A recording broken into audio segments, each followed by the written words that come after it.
ನಮಸ್ಕಾರ. ಇವತ್ತು ಒಂದು ಬಹಳ ರೋಚಕವಾದ ವಿಷಯದ ಬಗ್ಗೆ ಮಾತಾಡೋಣ. ದಶಕಗಳೇ ಆದ್ಮೇಲೆ ಭಾರತೀಯರೊಬ್ಬರು ಶುಭಾಂಶು ಶುಕ್ಲಾ ಅವರು ಬಾಹ್ಯಾಕಾಶಕ್ಕೆ ಹೋಗಿದ್ದಾರೆ. ಹೌದು, ಇದು ನಿಜಕ್ಕೂ ಒಂದು ದೊಡ್ಡ ಸುದ್ದಿ. ಜೂನ್ 25, 2025ರಂದು ಅಂತಾರಾಷ್ಟ್ರೀಯ ಬಾಹ್ಯಾಕಾಶ ನಿಲ್ದಾಣ ಅಂದ್ರೆ ISSಗೆ ಆಕ್ಸಿಯೋಮ್ 4 ಅನ್ನೋ ಒಂದು ವಾಣಿಜ್ಯ ಯಾನದಲ್ಲಿ ಪಯಣ ಶುರು ಮಾಡಿದ್ದಾರೆ. ರಾಕೇಶ್ ಶರ್ಮಾ ಅವರ ನಂತರ ಅಂದ್ರೆ 1984ರ ನಂತರ ಕಕ್ಷೀಯ ಬಾಹ್ಯಾಕಾಶಕ್ಕೆ ಹೋದ ಮೊದಲ ಭಾರತೀಯ ಇವರು ಅಲ್ವಾ? ಹೌದು, ಎಲ್ಲ ಅಂದುಕೊಂಡಂತೆ ಸರಿಯಾಗಿ ನಡೆದ್ರೆ ISS ತಲುಪಿದ ಮೊದಲ ಭಾರತೀಯ ಅನ್ನೋ ಹೆಗ್ಗಳಿಕೆನೂ ಸಿಗುತ್ತೆ. ಇದು ಕೇವಲ ಒಬ್ಬ ವ್ಯಕ್ತಿಯ ಸಾಧನೆ ಅಲ್ಲ. ಖಂಡಿತ, ಇದು ಭಾರತದ ಬಾಹ್ಯಾಕಾಶ ಯೋಜನೆಗೇನೆ ಒಂದು ಮಹತ್ವದ ಮೈಲುಗಲ್ಲು. ಹೌದು. ನಾವಿವತ್ತು ಈ ಹಾರಾಟದ ಮಹತ್ವ ಏನು ಮತ್ತು ಇದಕ್ಕೆ ಆದ ಖರ್ಚು ಅಂದರೆ ಸುಮಾರು 548 ಕೋಟಿ ಅಂತಾರಲ್ಲ, ಇದರ ಬಗ್ಗೆ ಸ್ವಲ್ಪ ಆಳವಾಗಿ ನೋಡೋಣ. ವಿಶೇಷವಾಗಿ ಭಾರತದ ಗಗನಯಾನ ಯೋಜನೆ ಮೇಲೆ ಇದರ ಪರಿಣಾಮ ಏನು ಅಂತ. ಸರಿ, ಈ ಶುಕ್ಲ ಗಗನಯಾತ್ರೆಯ ಒಳನೋಟಗಳು ಅಂತ ಒಂದು ಲೇಖನ ಬಂದಿದೆ. ಅದರಲ್ಲಿನ ಕೆಲವು ಅಂಶಗಳನ್ನಿಟ್ಕೊಂಡು ಮಾತಾಡೋಣ. ಮೊದಲಿಗೆ ಶುಕ್ಲಾ ಅವರು ಅಲ್ಲೇನ್ ಮಾಡ್ತಾರೆ ಹೇಳಿ. ಅವರು ISSನಲ್ಲಿ ಸುಮಾರು 2 ಇರ್ತಾರೆ. ಆ ಸಮಯದಲ್ಲಿ ಹಲವು ವೈಜ್ಞಾನಿಕ ಪ್ರಯೋಗಗಳನ್ನ ಮಾಡ್ತಾರೆ. ಇದರಲ್ಲಿ ನಮ್ಮ ಇಸ್ರೋದವೇ 8 ಮುಖ್ಯವಾದ ಪ್ರಯೋಗಗಳು ಸೇರಿವೆ. ಇಸ್ರೋದ ಪ್ರಯೋಗಗಳ ಏನ್ ತರದ ಪ್ರಯೋಗಗಳು? ಅಂದ್ರೆ ಬಾಹ್ಯಾಕಾಶದಲ್ಲಿ ಮಾನವ ದೇಹದ ಮೇಲೆ ಏನು ಪರಿಣಾಮ ಆಗುತ್ತೆ, ಆಮೇಲೆ ಮೈಕ್ರೋಗ್ರಾವಿಟಿ ಅಂದ್ರೆ ಗುರುತ್ವ ಕಡಿಮೆ ಇರುವಲ್ಲಿ ಕೆಲವು ಸಂಶೋಧನೆಗಳು, ಈ ತರಹದ ಹಲವು ವಿಷಯಗಳ ಬಗ್ಗೆ ಪ್ರಯೋಗಗಳು ನಡೆಯುತ್ತೆ.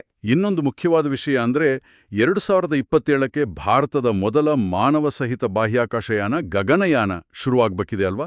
ಅದಕ್ಕೆ ಶುಕ್ಲಾ ಅವರು ಒಬ್ಬ ಪ್ರಮುಖ ಅಭ್ಯರ್ಥಿ ಅಂತನೂ ಹೇಳ್ತಾರೆ. ನಿಜ, ಖಂಡಿತವಾಗಿಯೂ.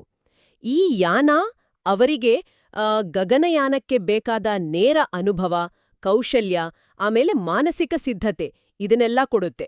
ಇದು ಭಾರಿ ಮುಖ್ಯವಾದ ಅವಕಾಶ. ಆದರೆ ಈ ಅವಕಾಶಕ್ಕೆ 548 ಕೋಟಿ ಖರ್ಚು ಮಾಡಿರೋದು ಇದು ಸ್ವಲ್ಪ ಚರ್ಚೆಗೆ ಕಾರಣ ಆಗಿದೆ. ಗಗನಯಾನದ ಒಟ್ಟು ಬಜೆಟ್ಟೇ ಸುಮಾರು 20,200 ಕೋಟಿ. ಹೀಗಿರುವಾಗ ಒಂದೇ ಒಂದು ಸೀಟಿಗೆ ಇಷ್ಟು ಖರ್ಚು ಮಾಡಿದ್ದು ಸರಿನಾ ಅನ್ನೋ ಪ್ರಶ್ನೆಗಳು ಬರ್ತಿದೆ. ಹೌದು, ಅದು ಸ್ವಲ್ಪ ಸೂಕ್ಷ್ಮವಾದ ವಿಚಾರಣೆ.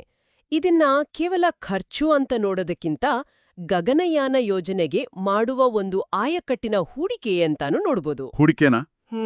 ಹೇಗೆ ನೋಡಿ, ಶುಕ್ಲಾ ಅವರಿಗಷ್ಟೇ ಅಲ್ಲ, ಅವರ ಬ್ಯಾಕಪ್ ಆದ ಪ್ರಶಾಂತ್ ನಾಯರ್ ಅವರಿಗೂ ಉನ್ನತ ಮಟ್ಟದ ತರಬೇತಿ ಸಿಗುತ್ತೆ. ಆಮೇಲೆ ISSನಂತಹ ನಿಜವಾದ ಬಾಹ್ಯಾಕಾಶ ಪರಿಸ್ಥಿತಿಯಲ್ಲಿ ಕೆಲಸ ಮಾಡಿದ ಅನುಭವ, ಅಲ್ಲಿನ ಕಾರ್ಯಾಚರಣೆಗಳು, ಸಮನ್ವಯತೆ ಇದೆಲ್ಲದರ ಬಗ್ಗೆ ಭಾರತಕ್ಕೆ ನೇರವಾದ ಜ್ಞಾನ ಸಿಗುತ್ತೆ. ಇದು ಮುಂದೆ ಗಗನಯಾನದ ಯಶಸ್ಸಿಗೆ ಸಹಾಯ ಆಗಬಹುದು. ಆದ್ರೆ ಲೇಖನದಲ್ಲಿ ಹೇಳೋ ಹಾಗೆ ಈ ಹೂಡಿಕೆಯಿಂದ ಏನು ಲಾಭ, ಅದರ ನಿರೀಕ್ಷೆ ಏನು ಅನ್ನೋದ್ರ ಬಗ್ಗೆ ಇಸ್ರೋ ಆಗಲಿ ಅಥವಾ ಬಾಹ್ಯಾಕಾಶ ಇಲಾಖೆ ಆಗಲಿ ಅಷ್ಟು ಸ್ಪಷ್ಟವಾಗಿ ಪಬ್ಲಿಕ್ ಆಗಿ ಇನ್ನೂ ವಿವರಣೆ ಕೊಟ್ಟಿಲ್ಲ ಅನ್ನೋದೊಂದು ಕೊರತೆ ಅಲ್ವಾ? ಹೌದು, ಆ ಪಾರದರ್ಶಕತೆಯ ಪ್ರಶ್ನೆ ಬಹಳ ಮುಖ್ಯವಾದದ್ದು. ಇಷ್ಟು ದೊಡ್ಡ ಮೊತ್ತದ ಸಾರ್ವಜನಿಕ ಹಣ ಖರ್ಚು ಮಾಡಿದಾಗ ಅದರ ಹಿಂದಿನ ಕಾರಣ ಏನು, ಅದರಿಂದ ಏನು ಪ್ರಯೋಜನ ಆಗತ್ತೆ ಅಂತ ಸ್ಪಷ್ಟವಾಗಿ ತಿಳಿಸೋದು ಸರ್ಕಾರದ ಮತ್ತೆ ಸಂಸ್ಥೆಯ ಜವಾಬ್ದಾರಿಯಾಗಿರುತ್ತೆ. ನಿಜ. ಈ ವಿಷಯದಲ್ಲಿ ಇಸ್ರೋ ಕಡೆಯಿಂದ ಸ್ವಲ್ಪ ಹೆಚ್ಚು ಸಂವಹನೆ ಆಗಬೇಕಿತ್ತು ಅಂತ ಅನ್ನಿಸ್ತೆ. ಹೌದು. ಇನ್ನು ಬಾಹ್ಯಾಕಾಶ ಯಾನದ ಚಿತ್ರಣನೇ ಈಗ ಬದಲಾಗಿದೆ. ರಾಕೇಶ್ ಶರ್ಮಾ ಅವರು ಹೋದ ಕಾಲಕ್ಕೂ ಈಗಿನ ಕಾಲಕ್ಕೂ ತುಂಬಾ ವ್ಯತ್ಯಾಸ ಇದೆ. ಆಗ ಸೋವಿಯಟ್ ಒಕ್ಕೂಟದ ಜೊತೆ ಸಹಯೋಗ ಇತ್ತು. ಈಗ ನೋಡಿ, ಆಕ್ಸಿಯೋಮ್ನಂತಹ ಖಾಸಗಿ ಕಂಪನಿಗಳು ಬಂದಿವೆ. ಇವರು ನಾಸಾ, ಸ್ಪೇಸ್ಎಕ್ಸ್ನಂತಹ ದೊಡ್ಡ ಸಂಸ್ಥೆಗಳ ಜೊತೆ ಒಪ್ಪಂದ ಮಾಡಿಕೊಂಡು ISSಗೆ ಹೋಗೋಕೆ ಸೀಟುಗಳನ್ನೇ ಮಾರಾಟ ಮಾಡ್ತಾರೆ. ಇದೊಂದು ರೀತಿ ವಾಣಿಜ್ಯ ಬಾಹ್ಯಾಕಾಶ ಯುಗ. ಹೌದು, ಒಂದು ಕಮರ್ಷಿಯಲ್ ಆಂಗಲ್ ಬಂದಿದೆ. ಆದರೆ ಈ ಹೊಸ ವ್ಯವಸ್ಥೆಯಲ್ಲಿ ಅದರದೇ ಆದ ಅನಿಶ್ಚಿತತೆಗಳೂ ಇವೆ. ಉದಾಹರಣೆಗೆ, ಅಮೆರಿಕಾದಲ್ಲಿ ರಾಜಕೀಯ ಬದಲಾವಣೆಗಳಾದ್ರೆ, ಈಗ ಟ್ರಂಪ್ ಆಡಳಿತದ ಬಗ್ಗೆ ಮಾತುಕತೆ ನಡೀತಿದೆ, ಅವರ ನೀತಿಗಳು ಏನಾಗುತ್ತೋ, ಎಲೋನ್ ಮಸ್ಕ್ ಅವರ ನಿಲುವುಗಳು. ಹೌದು, ಸ್ಪೇಸ್ಎಕ್ಸ್ನ ಡ್ರ್ಯಾಗನ್ ಕ್ಯಾಪ್ಸ್ಯೂಲ್ ಸಿಗುತ್ತೋ ಇಲ್ವೋ ಗ್ಯಾರಂಟಿ ಇರಲ್ವಾ? ಹೌದು, ಅದರ ಮೇಲೆ ಪರಿಣಾಮ ಬೀರಬಹುದು. ಜೊತೆಗೆ ಇನ್ನೊಂದು ದೊಡ್ಡ ವಿಷಯ ಅಂದ್ರೆ 2030ರ ಹೊತ್ತಿಗೆ ISS ಅನ್ನ ನಿಲ್ಲಿಸೋ ಯೋಜನೆಯೂ ಇದೆ. ಹಾಗಾದ್ರೆ ISS ಕೂಡ ಶಾಶ್ವತ ಅಲ್ಲ. ಈ ಎಲ್ಲ ಅನಿಶ್ಚಿತತೆಗಳ ಮಧ್ಯೆ ಭಾರತ ಹೇಗೆ ಮುಂದೆ ಹೋಗ್ಬೇಕು, ಗಗನಯಾನದ ಭವಿಷ್ಯ ಏನು, ಇದು ದೊಡ್ಡ ಸವಾಲು. ಆದ್ರೆ ಒಂದು ಸಕಾರಾತ್ಮಕ ಬೆಳವಣಿಗೆ ಅಂದ್ರೆ ನಾಸಾ ಮತ್ತೆ ಬ್ಲೂ ಆರಿಜಿನ್ನಂತಹ ಅಮೆರಿಕನ್ ಖಾಸಗಿ ಕಂಪನಿಗಳು ಕೂಡ ಭಾರತದ ಗಗನಯಾನ ತಂತ್ರಜ್ಞಾನದ ಬಗ್ಗೆ ಆಸಕ್ತಿ ತೋರಿಸ್ತಾ ಇವೆ. ಇದು ಯುಎಸ್ ಭಾರತ ಸಂಬಂಧ ಗಟ್ಟಿಯಾಗ್ತಿರೋದ್ರ ಸೂಚನೆನೂ ಹೌದು. ಅದು ಒಳ್ಳೆ ವಿಷಯ.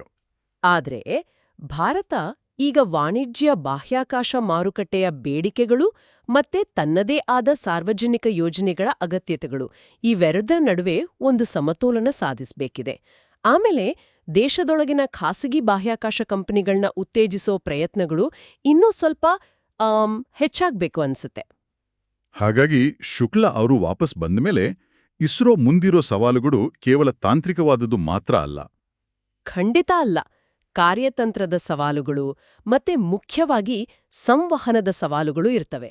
ಜನರ ನಿರೀಕ್ಷೆಗಳು ಹೆಚ್ಚಾಗಿರುತ್ತೆ. ಅದಕ್ಕೆ ತಕ್ಕಂತೆ ಪಾರದರ್ಶಕವಾಗಿ ಮಾಹಿತಿ ಕೊಡ್ಬೇಕಾಗತ್ತೆ.